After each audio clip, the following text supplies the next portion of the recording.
అంటే చాలామంది అనుకుంటూ ఉంటారు, ఈ పవన్ కళ్యాణ్ అనేవాడు ఏ ఊరు వెళ్ళినా ఆ ఊరిలో ఉంటాడని చెప్తాడేంటి అనుకుంటూ ఉంటాడు.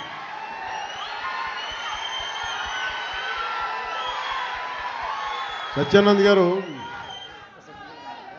అంటే నేను ఒక ప్రభుత్వ ఉద్యోగ కొడుకుని కదా, రకరకాల ట్రాన్స్ఫర్లు అవుతూ ఉంటాయి.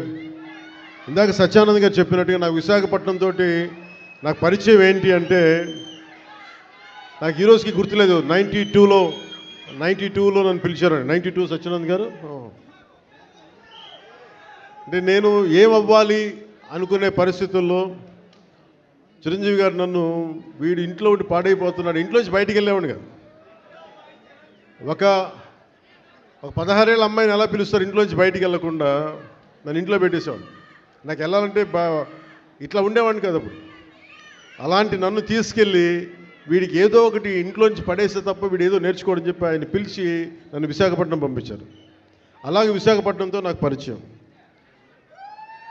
అలాగే మన ఉత్తరాంధ్ర ఆటపాట, బై బై ఏ బంగారు బాయి చెరువు కాడ బోరింగు నభో నభో నబరిగజలు ఎత్తుగొలుసులు ముక్కుపొరకలు నడుము సన్న నాగరాలు ఎములెరుగని బాగోతో అబో అబో అబో అబో బేడ పరక టిక్కటి. ఇవన్నీ ఎక్కడి నుంచి వచ్చినాయి నాకు అంటే, ఎదుగో ఆయన పుణ్యం.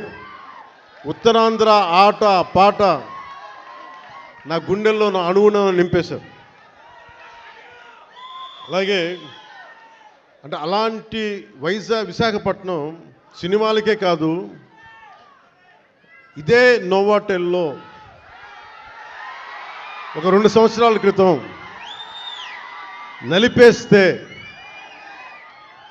నువ్వు బయటికి రాకూడదు కారులో నుంచి కూడా అని అప్పుడున్న పోలీసు ఉన్నతాధికారులు నలిపేస్తే,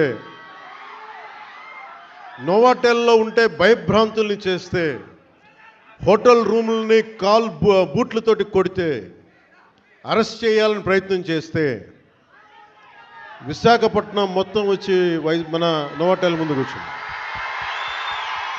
అంత బలమైన మెమరీ కూడా వచ్చింది, జ్ఞాపకం. అందుకని నాకు విశాఖపట్నం, నేను అందుకని ప్రత్యేకించి విశాఖపట్నంలో ఈ ఫంక్షన్ పెట్టాలని నిర్ణయించుకున్నాను.